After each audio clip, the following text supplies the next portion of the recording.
Hello viewers, আসসালামু আলাইকুম। আমি জানি আমার এই চ্যানেল যারা ফলো করেন তাদের মধ্যে অনেকেই রয়েছে যারা টিউটোরিয়াল তৈরি করেন।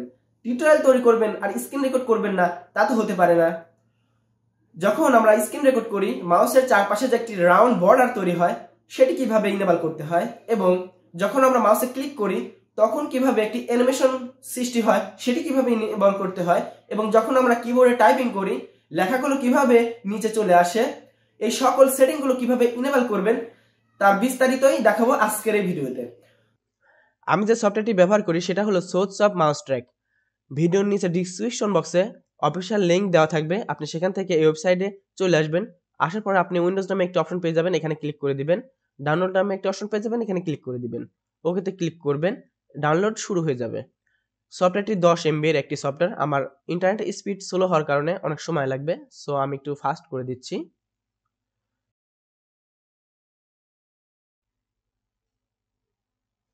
Download complete. এখন আমাদের যে ফোল্ডারে সফটওয়্যারটি ডাউনলোড হয়েছে আমরা সেই ফোল্ডারে চলে যাব।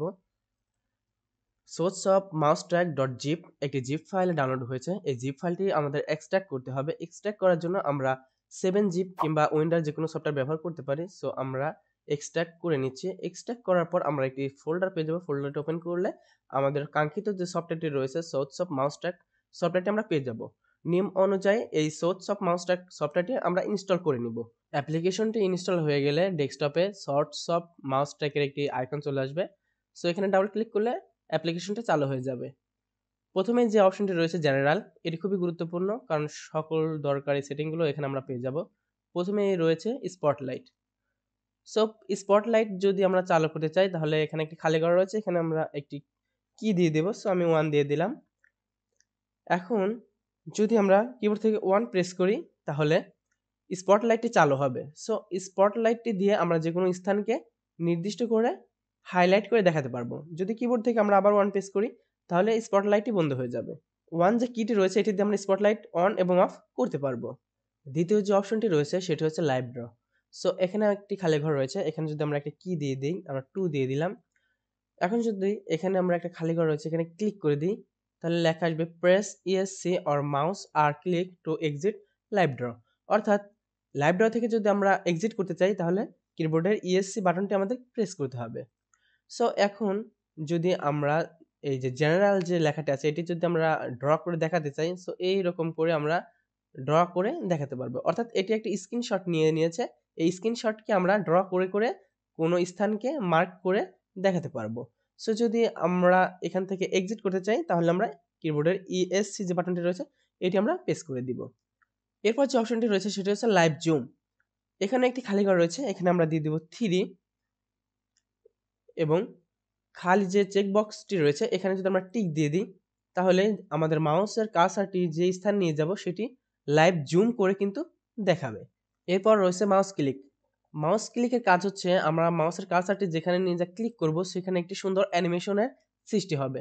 যদি এই চেক বক্সটি আনচেক থাকে সো আমরা যদি ক্লিক করি তাহলে কোনো অ্যানিমেশন দেখাবে না। আর যদি এই চেক বক্সটি টিক দেওয়া থাকে তাহলে আমরা যেখানে ক্লিক করব মাউসের কার্সারটি নিয়ে গিয়ে সেখানে একটি সুন্দর একটি অ্যানিমেশন কিন্তু দেখা যাবে। এরপর রয়েছে শো কি স্ট্রোক। শো কি স্ট্রোক খুবই গুরুত্বপূর্ণ। এটি যদি আমরা টিক থাকে তাহলে কিবোর্ড থেকে আমরা যা প্রেস করব সেটা কিন্তু স্ক্রিনের নিচে কিন্তু দেখাবে। আর যদি এটা আনচেক থাকে সো আমরা যেটা প্রেস করব সেটা কিন্তু দেখাবে না। এটা চেক থাকা অবস্থায় আমরা কিবোর্ড থেকে যা প্রেস করব সেটা কিন্তু কিবোর্ডের অর্থাৎ স্ক্রিনের নিচে কিন্তু সেটা দেখাবে। এরপর আমরা চলে যাব মাউস ক্লিক যে অপশনটি রয়েছে এখানে আমরা একটি অপশন পেয়ে যাব মাউস শো পয়েন্টার। এখানে আমরা টিক দেওয়ার সাথে সাথে আমাদের মাউসের চারপাশে একটি বর্ডার ক্রিয়েট হবে। সো এখানে আমরা আরো দুইটি অপশন পেয়ে যাব, একটা হচ্ছে pointer radius. So pointer radius যদি আমরা বাড়াই তাহলে আমাদের বর্ডারের সাইজটা কিন্তু বড় হবে। আরেকটি পেয়ে যাব পয়েন্টার অপাসিটি বা কালার। এটি যদি আমরা বাড়াই তাহলে আমাদের অপাসিটিটা বৃদ্ধি পাবে, আর যদি এটি কমাই তাহলে আমাদের অপাসিটিটা কিন্তু কমবে। সো আমি এই পর্যন্ত দুইটা রাখি এবং কালার আমি হলুদ রাখি। এখান থেকে আরেকটা অপশন পেয়ে যাব, এখান থেকে আমরা যে কালারটি সিলেক্ট করব ওকে করব, আমাদের রাউন্ডের কালার কিন্তু সেটাই থাকবে। অর্থাৎ আমাদের যে স্ট্রোক হবে চারপাশে সেটার কালারটা আমরা এখান থেকে সিলেক্ট করে দিতে পারি। সো আমরা আমাদের ইচ্ছা মতো কিন্তু এখান থেকে কালার সিলেক্ট করার সুবিধাটা পেয়ে যাব। এরপরের যে অপশনটি রয়েছে সেটি হচ্ছে কি স্ট্রোক। সো কি স্ট্রোক অনেক গুরুত্বপূর্ণ। কি স্ট্রোক হচ্ছে আমরা কিবোর্ড থেকে যা টাইপিং করব সেটা স্ক্রিনের নিচে দেখাবে। সো এখান থেকে যে পিক্সেল অপশনটি রয়েছে, এখানে পিক্সেল যদি আমরা 200 করে দিই, সো এটা দেখুন আমরা যেটা প্রেস করছি কিবোর্ডে সেটা কিন্তু অনেক উপরে দেখাচ্ছে, অনেক উপরে চলে আসছে। সো এটা আমি সবসময় 0 রাখি। আমরা যদি এটা পিক্সেলটা 0 রাখি তাহলে আমরা কিবোর্ড থেকে যা প্রেস করব সেটা স্ক্রিনের একদম নিচে দেখাবে। এখানে আমরা আরেকটি অপশন পেয়ে যাব, সেটি আমরাই মাইনাস করে 15 তে রাখি। সো 15 তে যদি রাখি তাহলে আমরা কিবোর্ড থেকে যা টাইপিং করব সেটা একদম স্ক্রিনের নিচে ছোট হয়ে দেখাবে। সো আমরা যখন কোনো টিউটোরিয়াল তৈরি করব যাতে কোনো তথ্য ঢেকে না যায়, তার কারণে এটা আমরা একটু ছোট করে রাখলে ভালো হয়। এখান থেকে আমরা ফন্ট সিলেক্ট করতে পারবো আমাদের ইচ্ছা মতো। সো আমি এরিয়াল ফন্ট সবসময় রাখি, ফন্ট আমরা চেঞ্জ করি না। তো এই ছিল আজকে ভিডিওটি। যখন আমি টিউটোরিয়াল তৈরি করি বা স্ক্রিন রেকর্ড করি তখন কিভাবে মাউসের চারপাশে বর্ডার ক্রিয়েট করি এবং যখন কিবোর্ডে টাইপিং করি লেখাগুলো কিভাবে স্ক্রিনের নিচে ভেসে ওঠে সেইগুলো ইনেবল কিভাবে করতে হয় সেগুলোই দেখালাম। তো একটি গুরুত্বপূর্ণ কথা সেটি হচ্ছে এই সেটিংগুলো কিন্তু প্রতিবার টিউটোরিয়াল করার সময় বা কম্পিউটার চালু করলে আপনাকে করতে হবে, কারণ আপনি ফ্রি ভার্সন ব্যবহার করছেন। যদি আপনি প্রিমিয়াম বা লাইসেন্স ক্রয় করেন তাহলে কিন্তু এই সেটিংগুলো একবার করলে আর কখনোই পরিবর্তন করতে হবে না বা করতে হবে না।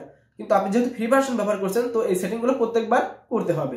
সবাই সুস্থ থাকবেন, সবাই ভালো থাকবেন। পরবর্তী কোনো ভিডিওতে অন্য কোনো বিষয় নিয়ে কথা বলবো। So good bye.